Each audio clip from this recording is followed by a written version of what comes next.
नमस्ते दोस्तों। एक बार फिर मेरे YouTube चैनल भट्ट योगा में आप सभी दोस्तों का मैं स्वागत करता हूं। आज का ये वीडियो मैं हिंदी में बना रहा हूं ताकि जो हमारे हिंदी भाषी लोग हैं वो भी इस वीडियो की जानकारी का फ़ायदा उठा सकें। आज इस वीडियो के माध्यम से मैं एक महत्वपूर्ण जानकारी साझा करना चाहता हूं जो आपको कोई डॉक्टर नहीं बताएगा और जो कि ऑक्सीजन सिलेंडर और दवाई और वैक्सीन से भी ज़्यादा इम्पोर्टेंट है। मैं ये दावा नहीं करता हूँ कि मैं एक बहुत बड़ा डॉक्टर हूँ। जो भी मैंने अनुभव किया हुआ है एक योगा के माध्यम से और जो भी मैंने पढ़ा हुआ है उसके माध्यम से आपको ये जानकारी साझा करना चाहता हूँ। मेरा और कोई उद्देश्य नहीं है। जैसा कि हमारे शास्त्रों में बताया गया है कि जो आपके पास विद्या होती है वो सबसे बड़ी आपकी पूंजी होती है। उसके बारे में शास्त्रों में बताया गया है, न चोर्यहार्यम न राजहार्यम न भ्रातृभाज्यम न च भारकारी व्यये कृतते बधते नित्यम विद्याधनम सर्वधनम प्रधानम। कहने का मतलब है कि इस विद्या को न चोर चोरी कर सकता है, न राजा आपको ले सकता है, राजा आपको देश से निकाल सकता है और राजा आपकी संपत्ति ले सकता है, लेकिन आपकी विद्या आपके पास ही रहेगी। और जैसे एक नॉर्मल कोई धन होता है उसको आप खर्च करते रहते हैं तो वो खर्च होते रहता है, लेकिन ये विद्या धन ऐसा है जिसको आप खर्च करते रहेंगे तो बढ़ते रहता है।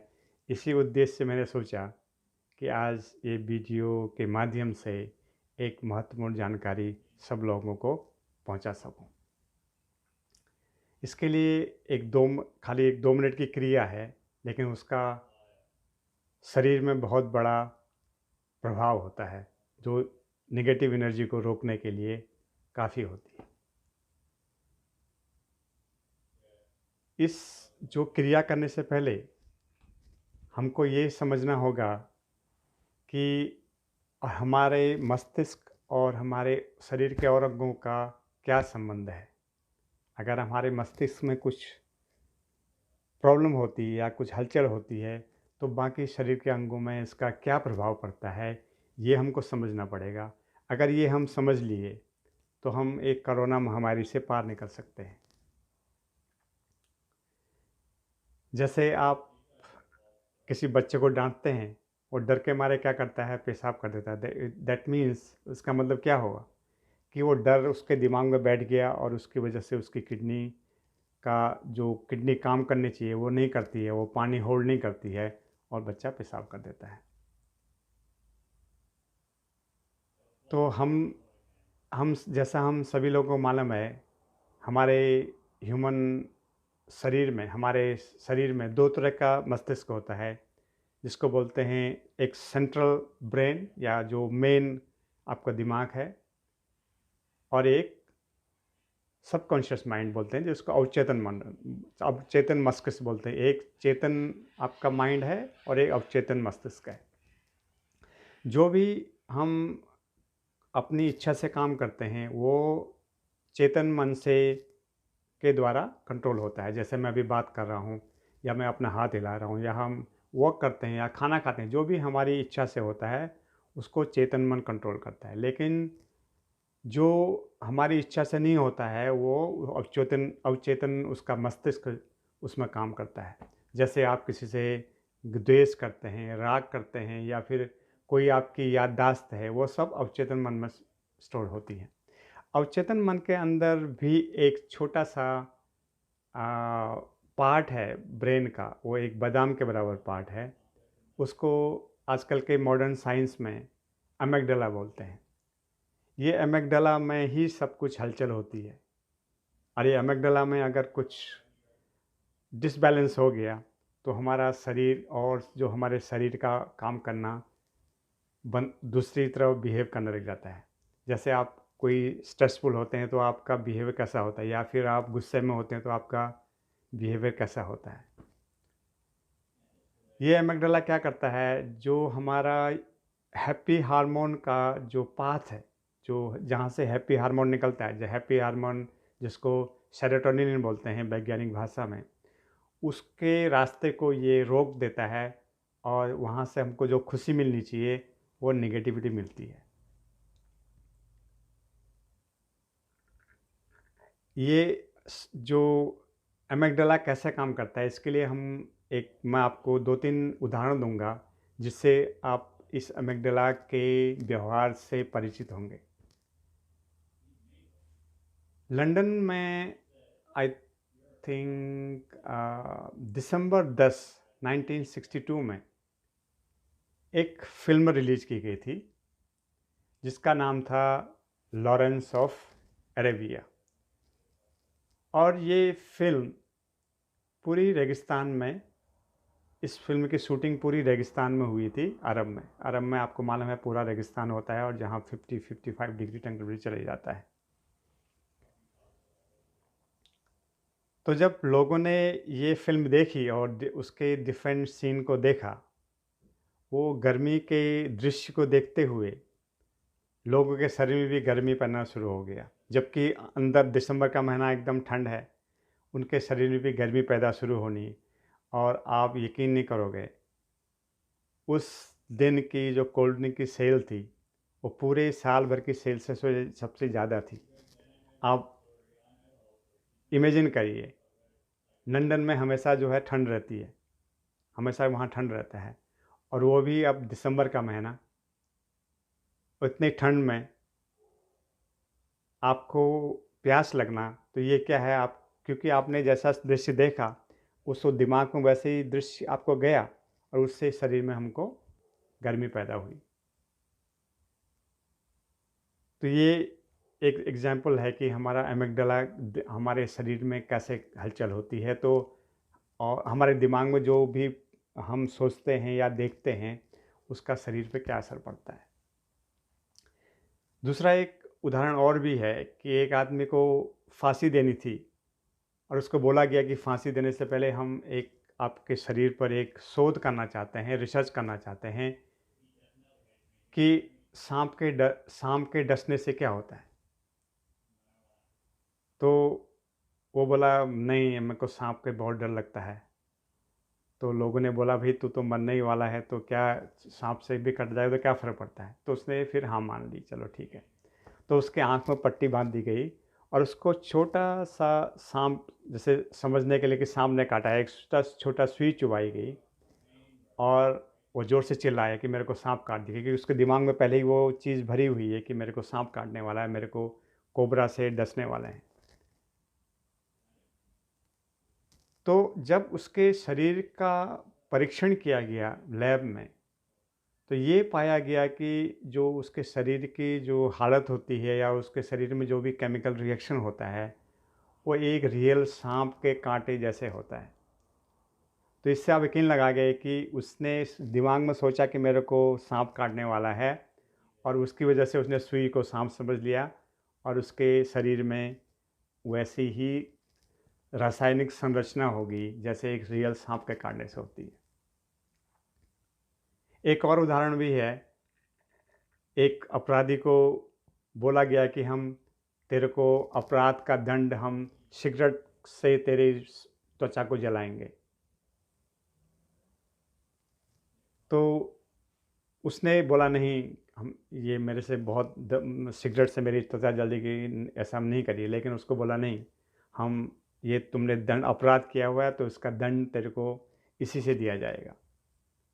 तो उसको ऐसा बताया गया, लेकिन उसको एक्चुअली में क्या किया गया, जब उसके आंख में पट्टी बांधी गई तो उससे एक खाली जो पेंसिल होती है उससे उसे छुआ गया, और जबकि उसको कोई जलन भी नहीं हो रही कि पेंसिल, कोई उसमें पेंसिल जली हुई पेंसिल नहीं है, कोई आग नहीं है, कोई कुछ नहीं है, लेकिन वो ज़ोर से चिल्लाया, हाय मेरे को जल गया।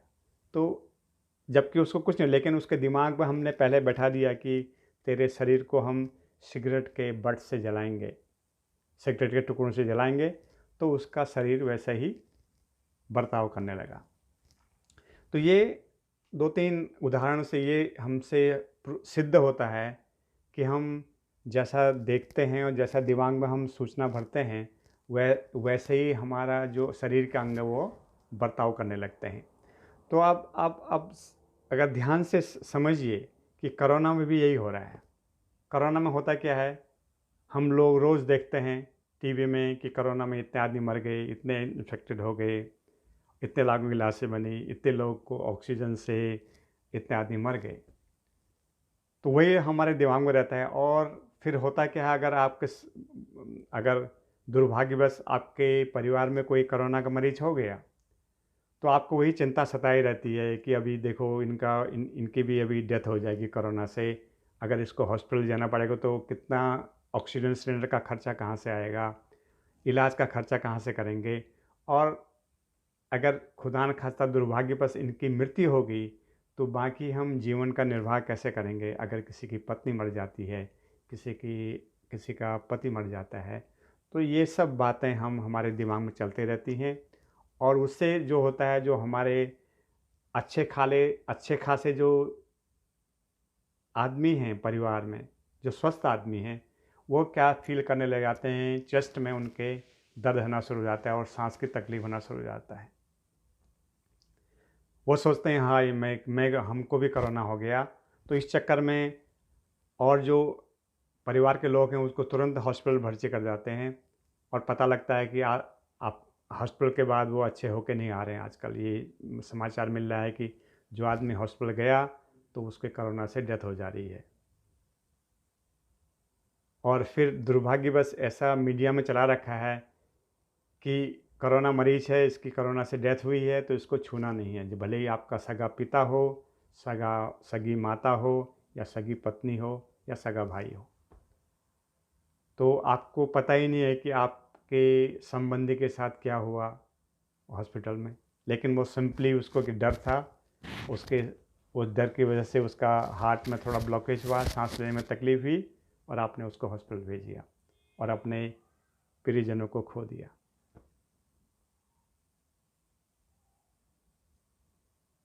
तो ये सब कुछ हो रहा है, इसलिए मेरे को इस वीडियो के माध्यम से लोगों को ये बताना था कि ये बहुत बड़ी महामारी नहीं है। इसमें जो महामारी मर रहे हैं, जिनको पहले से ही कोई मेडिकल कंडीशन है, लाइक किसी को हार्ट की तकलीफ़ है, किसी को डायबिटीज़ है, उन्हीं को असर कर रहा है। बाकी सब लोग तो ठीक हो आ रहे हैं। अगर इतनी बड़ी महामारी होती तो जितने भी जैसे भी जो भी कोरोना के संपर्क में आते सब मर जाते। तो आधा तो हमारी जो डेथ हो रही है वो इसी डर के कारण हो रही है। तो इसके लिए हमको क्या करना है, एक तो हम जब से पैदा हुए हमने कितने जीवाणु देखे, कितने विषाणु देखे, तो हमारा शरीर वैसे भी वो उससे हमको शरीर को लड़ने की ताकत ऑलरेडी हमने भगवान ने दे रखी है। तो हमको घबराना नहीं है एक तो। दूसरा, अगर हो गया तो हमको घरेलू इलाज करना है। जो अपना देसी काढ़ा होता है उसमें आप तुलसी का पत्ता ले सकते हैं, काली मिर्च ले सकते हैं, अदरक ले सकते हैं, दालचीनी ले सकते हैं, गुड़ डाल सकते हैं, अजवाइन डाल सकते हैं। ये सब में बहुत ही औषधि गुण हैं। अगर ये पिएंगे तो अगर कोई भी ऐसा कोरोना होगा तो वो ठीक हो जाएगा। तो रादर देन ये घबराने के बजाय हमको पॉजिटिव थिंकिंग करना है, ताकि हमारा दिमाग सकारात्मक रहे और उससे सकारात्मक होने से वो शरीर के और अंगों को प्रभाव न कर सके, ताकि कोरोना का हमको डर नहीं आ सके। तो इसके लिए क्या करना है, आपको एक बाएं हाथ की उंगली को ऐसे 8-9 बार दबाना है।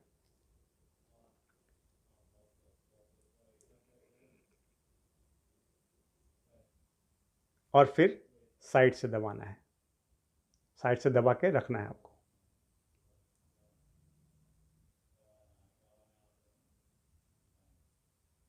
एक मिनट 2 मिनट तक दबा के रखना है। अब आपके दिमाग में ये क्वेश्चन उठेगा कि प्रॉब्लम तो एमिगडाला में है और चेतन मन में, और हाथ में उंगली दबाने से क्या होगा। तो ये एक और साइंस है, क्योंकि इसके बारे में बताएंगे तो बहुत टाइम निकल जाएगा, लेकिन आपको इतना ही समझना है कि ऐसा कहा जाता है कि जो हाथ जो है वो एक पूरा शरीर है। ये पूरा आपका यहाँ से हेड और यहाँ से गर्दन है, ये आपका सिर है, फिर यहाँ से नीचे आपका हार्ट, ये पेट, और फिर यहाँ से ये आपकी कमर, फिर ये आपके दो पाँव हैं, और फिर ये दो हाथ हैं। फिर बैक साइड में ये आपकी पीठ है, फिर ये पीठ का आपका ये जो काफ बोलते हैं, बैक साइड का आपका जो आपकी जांघ है उसके पीछे साइड का, ये घुटने का बैक साइड का, ये आपका जो नीचे काफ बोलते हैं वो काफ है। जैसे कोई भी अब जो मसाज वाला बताता है, ये प्रेशर पॉइंट बताता है, यहाँ पर आँख का है, यहाँ पर हार्ट का है, यहाँ पर लीवर का है। तो इसीलिए बोलते हैं आप ताली बजाओ तो पूरे सब शरीर के पॉइंट एक्टिवेट हो जाते हैं, क्योंकि हमारे शरीर में ही जो है, ये हाथ में ही जो पूरा शरीर है। और वैसे भी हमारे वैदिक परंपरा में सुबह सुबह हाथ देखने की परंपरा क्यों है। तो ये सब बहुत बड़ा सब्जेक्ट है। तो आपको इतना ही समझना है कि ये क्रिया करनी है और हमको ये कोरोना से बचाना है। ये क्रिया क्या करता है, जो हमने जो सेरोटोनिन पाथ है, जो नेगेटिविटी से हमारा जो पाथ ब्लॉक हुआ है उससे पॉजिटिविटी जाती है, तो हमको घबराहट कम होती है और हमारे शरीर में सकारात्मक विचारों का निर्माण होता है और वो नकारात्मक एनर्जी निकल जाती है। तो मैं उम्मीद करता हूँ कि ये वीडियो आपको पसंद आया होगा। इस वीडियो में बहुत महत्वपूर्ण जानकारी है, इसलिए मैं आपसे निवेदन करता हूँ कि इस वीडियो को ज़्यादा से ज़्यादा लोगों में आप शेयर कीजिए और लाइक कीजिए, ताकि बहुत बहुत से लोग इस जानकारी से फ़ायदा उठा सकें और इस कोरोना महामारी से लड़ने की ताकत मिल सके। मैं उम्मीद करता हूँ कि आपको वीडियो पसंद आया होगा। वीडियो को देखने के लिए आपका बहुत बहुत आभार। फिर नए वीडियो के साथ आपसे फिर मुलाकात होगी। तब तक आप स्वस्थ रहिए, सुखी रहिए और अपनी दिनचर्या में योग करते रहिए। यही शुभकामना के साथ